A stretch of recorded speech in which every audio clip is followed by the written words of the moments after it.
Et au moment où ça éclate, j'ai plus que le sourcil à dessiner, l'expression à faire. Parce que ça va arriver, l'âme humaine est facile à cerner, même quand elles sont les plus grises ou les plus noires.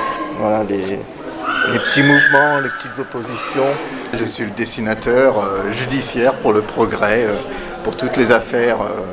Généralement, je m'occupe plus de braquage ou d'assassinat et c'est ma première affaire politique. Ah ben, historiquement, parce que la loi interdit aux journalistes comme toi d'être dans la salle, donc, et qu'on a un droit d'information. Donc le dessin étant considéré légalement comme pas impartial, enfin bref, c'est une vision de l'esprit, c'est de l'art, donc ça ressemble pas et on peut se permettre beaucoup de choses. Bon, moi je défends ma chapelle, donc moi je trouve que je fais plus que de la réalité parce que je vais chercher les âmes des gens et je raconte plus qu'une photo pourrait raconter. Hein. Voilà. Propriété du progrès normalement. L'avocat de Saint-Étienne qui a eu beaucoup de mal ce matin. J'ai toujours aimé les histoires, j'ai toujours aimé raconter les histoires et j'ai toujours cherché les histoires extraordinaires. Et dans la vérité, dans la vraie vie, les histoires sont toujours plus extraordinaires que je pourrais imaginer. Donc en fait, j'écoute. Je suis même dans les bars et j'écoute les gens, j'écoute tout le temps et je regarde. Et là, il m'arrive de faire des rencontres extraordinaires. Et j'ai un gros défaut, je dis toujours oui. Donc quand on m'emmène dans une aventure, je peux me retrouver à l'autre bout du monde, mais je dis oui. Enfin, maintenant j'ai une femme et des enfants qui me disent non, mais voilà, c'est ça quoi. Oh, c'est plus classique là, je travaille sur le masculinisme et sur Picasso et sa relation avec les femmes. Mais j'ai sorti la semaine dernière, c'est d'actualité, un livre sur les mafias chinoises. On a interviewé les plus grands patrons de toutes les mafias mondiales. Avec, pas tout seul, hein, il y a un journaliste qui m'aide. Hein, et on raconte leur vie. Et c'est passionnant. Vous sortez ça où ? Ah, c'est sorti chez Stankis, dans toutes les librairies françaises pour l'instant, et en Belgique bien sûr. Voilà. Et c'est très très bien parce que ça nous raconte, on vous raconte votre avenir. Donc j'utilise, moi je bossais plutôt sur papier avant, mais maintenant là je l'ai fait cela sur iPad, sur un logiciel qui s'appelle Procreate, où on a du coup tout un tas de techniques qu'on peut utiliser, genre peinture à l'huile, gouache, encre, qui vont reproduire un peu les outils à la main. Ici on en a un autre avec des mains, c'était un avocat pour l'association Anticorps, et donc pareil j'ai un peu mis toutes ses mains pour figurer un peu la manière dont il s'exprimait. Il y a un gars qui s'appelle Benoît Perruque qui fait ça en tant que métier total parce qu'il travaille pour l'AFP, donc il est envoyé sur tous les procès. T'as une dame aussi qui bosse pour France Télévisions, je me souviens plus de son nom, qui doit faire ça comme métier, mais autrement la plupart sont illustrateurs indépendants.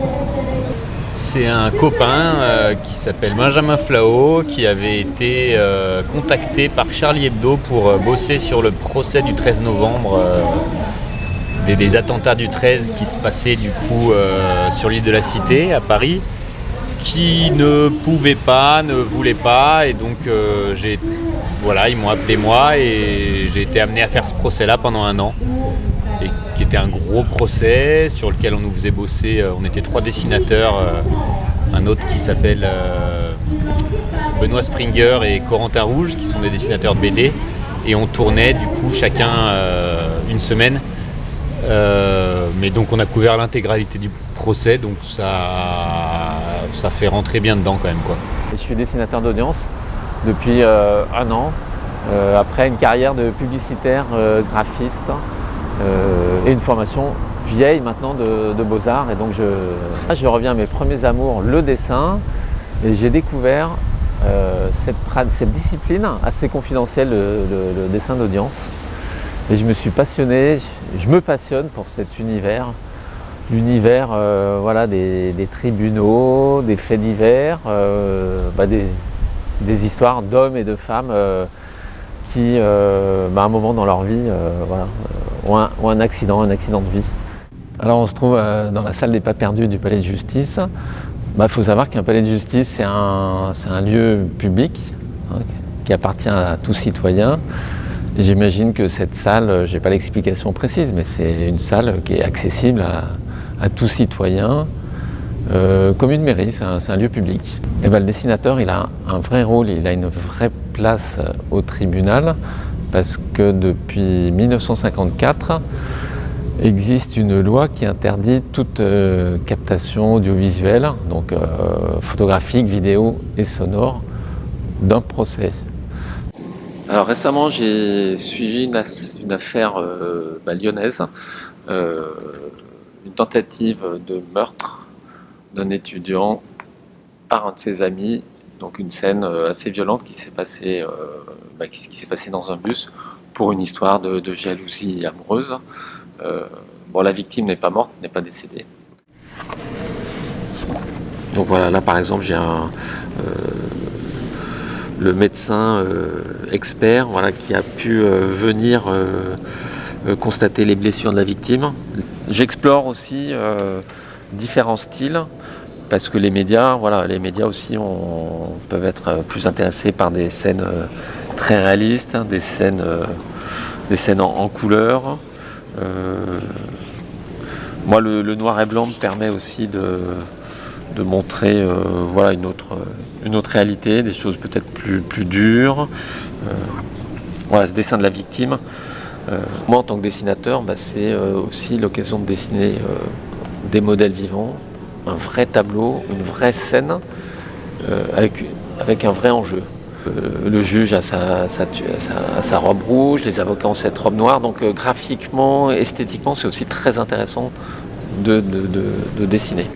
Une des principales qualités attendues du dessin de presse, c'est un certain réalisme, c'est une certaine ressemblance, parce qu'on est là pour se substituer à la photo. Les faits divers, les drames sont présents de partout. La télé-réalité, qu'est-ce qu'elle nous propose? Des drames humains. Les romans policiers, les histoires d'amour. Le drame est toujours là, ça fait partie, quelque part la violence fait partie de notre société et de ce que nous sommes, et qu'on est dans une société finalement où tout ça est relativement caché.